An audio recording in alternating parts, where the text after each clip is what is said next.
ilaahay baa mahad iskale oo mahad celinayaa ciidanka saraakiisha ciidanka iyo ciidanka BSF oo noogu yimi maanta cagaaran soo booqday dhir noo keenay soo dhawaada ka mahad celinaynaa dadku anagu dhirtaan iska jaraa waxaan ugu baraarujinay dhirtii hore inaan dadaysano tanna beero geed beer haddii lagu yiri waxay tusaale cad u tahay kii meesha ku yaala ka nabad galo waxay noo tahay encourage dhiirigelin bay noo tahay dhirtaan noo keenteen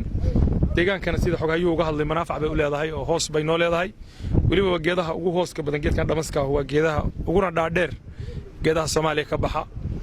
uguna hooska badan waa geed abaaraad oo long time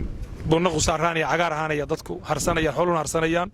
waa mahadsantiin baad leenahay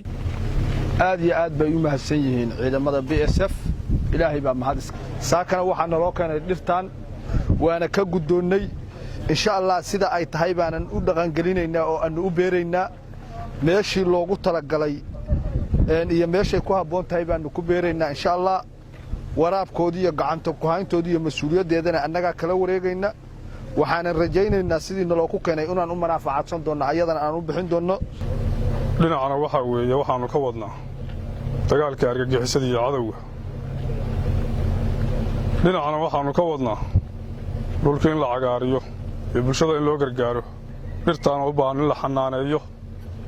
waxaanu rajaynaynaa maamulku inuu xanaaneeyo dhirtaas oo beero oo sidii loogu talagalay loo geliyo magaalada waxaan ku jirnay kormeer isugu jira amniga iyo arrimaha bulshada waxaan wadnay dhir ka kooban 300 oo geed oo isugu jirta dhaameel geed hindi iyo dhamas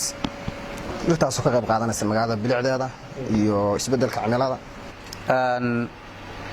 waxaanu ku soo dhaweynaynaa gacmo furan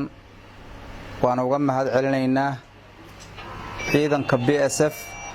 oo xaqiiqatan si mug iyo miisaan la uga qayb qaata arrimaha bulshada iyo amniga labadaba degmada Xarfo waxaan filayaa dhirta ku talaalan inta badan BSF baa ka qalaashay oo keentay xafiisyada inta badan qalabka yeelanayada keentay sidoo kale haddana markii labaad weey markii ugu horeysay maaha hadda marar badan oo dambana waa sugaynaa